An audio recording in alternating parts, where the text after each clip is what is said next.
Good morning, Wood Glen School. Today is an important day for all Americans.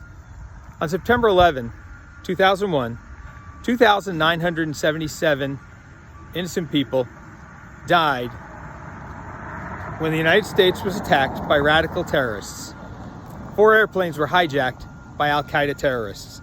These planes were intentionally crashed into the North and South Towers of the World Trade Center and the Pentagon. A 4th plane, headed toward the United States Capitol, was crashed in a field in Shanksville, Pennsylvania, when brave passengers fought back and stopped the attack. In the months and even years following the attacks, many other people have died due to illnesses caused by breathing air as they tried to recover bodies and clean up the debris caused by the attacks.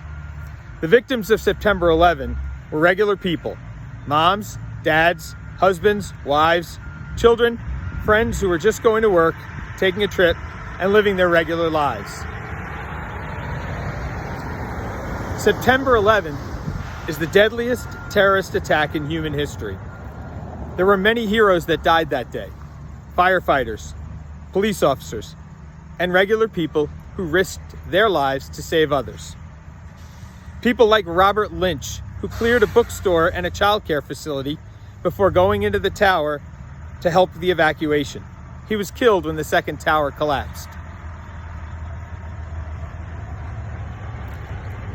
People like Edward Calderon, who, when the first tower was hit by a plane, told his co-workers that he was staying to make sure others got out, because he was a Marine, and Marines don't leave anyone behind.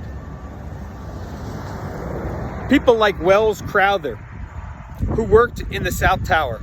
While others were running down the stairs, he was running up the stairs, joining firefighters to help get others out. Wells went up and down the stairs multiple times before he died when the tower collapsed. People like Christopher Brayman, a cook at the Pentagon, who defied the orders of his superiors to go back inside and help get other people out. September 11 remains one of the darkest days in United States history.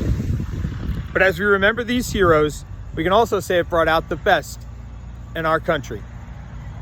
Today, we remember the heroes, the victims, and the survivors. We also want to remember that in those dark days, people were unified. We were one country.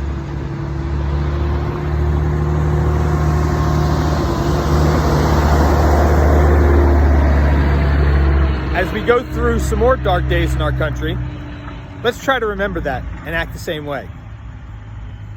As you can see,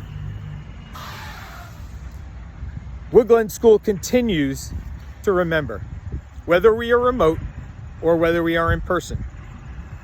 2,977 flags have been planted by teaching staff, parents, and families on the front lawn of Wood Glen School. Each one of these represents one of the people who died that day.